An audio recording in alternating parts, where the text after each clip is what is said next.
విశ్వాధికా వేదవేద్యా వింధ్యాచల నివాసిని విధాత్రీ వేద జననీ విష్ణుమాయా విలాసిని. విశ్వాధిక ప్రపంచమునకు మించినది అనగా అధికురాలు. అమ్మవారు జగజ్జనని కాబట్టి విశ్వానికంటే ముందు ఉండి విశ్వాన్ని తనలో కలిగి విశ్వాన్ని సృష్టించి విశ్వాన్ని సాకి చివరకు విశ్వాన్ని తనలోకి లీనం చేసుకునేది కాబట్టి విశ్వాధిక అనే నామం అమ్మవారికి వచ్చింది. విశ్వము కంటే అధికురాలు అని ఈ నామానికి అర్థం.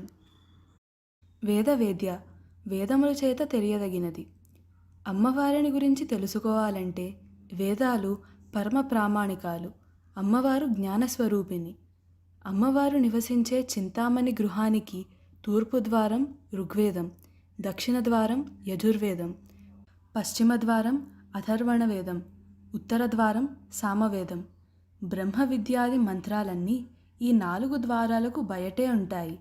అమ్మవారిని చూడాలంటే ఈ మార్గాల ద్వారానే తప్ప ఇంకో మార్గం లేదు కాబట్టి అమ్మవారు వేద విద్య.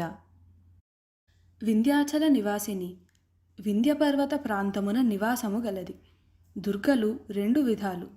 పులి వాహనం గల దుర్గ, సింహవాహనం గల దుర్గ. పులి వాహనం గల దుర్గ వింధ్యాద్రి గుహల్లో ఉంటుంది. సింహవాహనం గల దుర్గ సహ్యాద్రి గుహల్లో ఉంటుంది అంటారు. నాభికి ఎగువ ఉత్తర భాగం, నాభికి దిగువ దక్షిణ భాగం వర్తిస్తాయి అన్నమాట. సరిగ్గా ఈ నాభి ప్రాంతంలో ఉండే చక్రాన్ని మణిపూర చక్రం అంటారు. దానిని బట్టి మణిపూర చక్రస్థానంలో ఉండే అమ్మవారిని వింధ్యాచల నివాసిని అని అర్థం చేసుకోవాలి. విధాత్రి విధానమును చేయునది. మొత్తం సృష్టి ప్రణాళిక యొక్క విధానాన్ని రూపొందించేది కాబట్టి అమ్మవారు విధాత్రి. సంసార భారాన్ని గృహస్థు ఎలా మోస్తాడో అలాగే విశ్వం యొక్క భారాన్ని అమ్మవారు మోస్తుంది. అమ్మవారు ఈ భారాన్ని చక్కగా విశిష్టమైన పద్ధతిలో మోయగలుగుతోంది కాబట్టి అమ్మవారికి విధాత్రి అనే నామం వచ్చింది. వేదజనని వేదములకు తల్లి. అమ్మవారి లక్షణాలను, లక్ష్యాలను, సృష్టి నిర్వహణ ప్రణాళికను, జీవన విధానమును గురించి వివరించేవి వేదాలు. అటువంటి వేదాలకు ఉత్పత్తి స్థానం అమ్మవారు కాబట్టి అమ్మవారు వేదజనని. విష్ణుమాయ విష్ణుమూర్తి యొక్క మాయాస్వరూపిణి. లేనిది ఉన్నట్లుగాను ఉన్నది లేనట్లుగాను భ్రమను పెట్టే లక్షణాన్ని మాయ అంటారు. విష్ణుమూర్తి చేత స్థితికి సంబంధించిన కృత్యాన్ని అమ్మవారు ఈ విధంగా మాయావ్యూహంతో నిర్వహిస్తోంది. విష్ణుమూర్తి నేపథ్యంలో పనిచేసే అమ్మవారి ఈ మాయను విష్ణుమాయ అన్నారు. సత్యమని ఒప్పుకోవడానికి గాని అసత్యమని తోసివేయడానికి గాని వీలు లేనిది ఈ మాయ.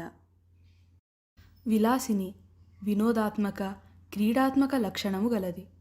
సాధకుడు యోగ సాధన ప్రారంభ దశలో మాయలో పడి సాధనా లక్ష్యాన్ని మరిచిపోయేట్టుగా చేసే శక్తి విలాసిని శక్తి. ఈ శక్తి కలిగిన అమ్మవారిని విలాసిని అంటారు. ఈ విలాసిని శక్తి కరుణ లేనిదే యోగం సిద్ధించదు సరిగదా, కనీసం యోగ మార్గం కూడా సుగమంగా భాషించదు. అమ్మవారు అనుగ్రహం కలిగి త్రోవ ఇస్తే తప్ప యోగ మార్గాన్ని అనుసరించడం జరగదు, యోగ సిద్ధి చేకూరదు. విశ్వాధికా వేదవేద్యా వింధ్యాచల నివాసిని విధాత్రీ వేద జననీ విష్ణుమాయా విలాసిని.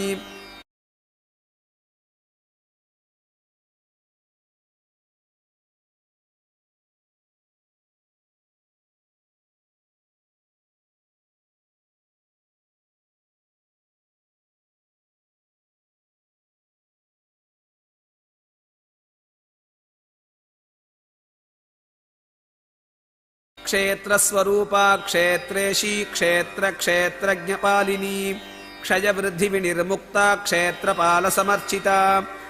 క్షేత్రస్వరూప క్షేత్ర పదంచే సంకేతింపబడే వాటి స్వరూపముగా నుండినది. క్షేత్రం అంటే శరీరం అనే అర్థం కూడా ఉంది. ప్రతి జీవిలో దేహి, దేహము అని 2 భాగాలుంటాయి. తాను భౌతికంగా ఉండటానికి జీవి అనే గృహస్థు కల్పించుకున్న గృహమే దేహం.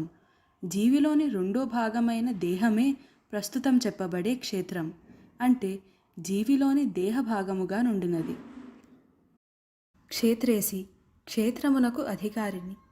జీవికి ఉండే దేహి భాగాల్లో మొదటి దాని గురించి ఇంతకు ముందు నామంలో చెప్పబడింది. ప్రస్తుతం రెండవ భాగం అయిన దేహి గురించి చెప్పబడుతోంది. అదృశ్యంగా ఉండి దేహాన్ని నడిపించే చైతన్య శక్తిని క్షేత్రేసి అంటారు. మళ్ళీ ఇది ఒక జీవుల పట్ల మాత్రమే కాదు. ఇంతకు ముందు నామంలో చెప్పినట్లు పుణ్యక్షేత్రము మందలి దేవతా విగ్రహాలలోని చైతన్య శక్తికి, నామరూపాత్మకమైన స్థూల ప్రపంచాన్ని నడిపించే చైతన్య శక్తికి కూడా ఈ నామం వర్తిస్తుంది. క్షేత్రజ్ఞ పాలిని స్థూల భాగమైన దేహమును, సూక్ష్మ భాగమైన దేహిని పాలించినది లేదా రక్షించినది. ఇంతకు ముందు చెప్పిన జీవికి సంబంధించిన స్థూల భాగమైన శరీరమును, సూక్ష్మ భాగమైన శరీరధారిని కూడా అమ్మవారే సంరక్షిస్తూ పరిపాలిస్తుంది. అంటే ఈ రెంటి మనుగడకు అమ్మవారే అధికారిని, అసలు కారణం అని ఈ నామం తెలియచేస్తుంది. దేహమును, దేహిని కూడా పరిపాలించి సంరక్షించునది అని ఈ నామానికి అర్థం. క్షయవృద్ధి వినిర్ముక్త తరుగుదల, పెరుగుదల లేనిది. జీవికి పుట్టడం, ఉండడం, రూపం మారడం, పెరగడం, కృషించడం, నశించడం అనే 6 వికారాలు ఉంటాయి.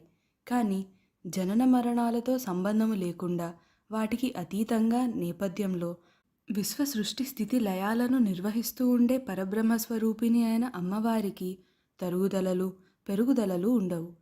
ఎప్పుడూ ఒకే విధంగా ఉంటుందని అర్థం.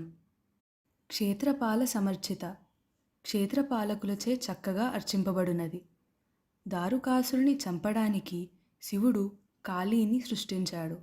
అసుర సంహారం తరువాత అమ్మవారి కోపాన్ని చల్లార్చుటకు శివుడు ఏడుస్తున్న పసిపాపడు రూపాన్ని ధరించాడు. ఆ పసిపాపడికి కాళీ పాలివ్వగా పసిపాపడు పాలతో పాటు కోపాన్ని కూడా త్రాగేశాడు. శివుని అవతారమైన ఈ బిడ్డను క్షేత్రపాలుడు అంటారు. ఈ కథ లింగ మరియు ఇతర పురాణాలలో కనిపిస్తుంది. ఈ క్షేత్రపాలుడిచే అర్చింపబడిన అమ్మవారు అని ఈ నామానికి అర్థం. సాహిత్యపరమైన అర్థం: క్షేత్రం అనగా బలి కార్యక్రమం యొక్క ఆవరణమని, మరియు పాల అనగా రక్షకుడు లేదా రక్షకురాలు అని అర్థం. క్షేత్రస్వరూపా క్షేత్రేషి క్షేత్రజ్ఞపాలిని క్షయవృద్ధి వినిర్ముక్త క్షేత్రపాల సమర్చిత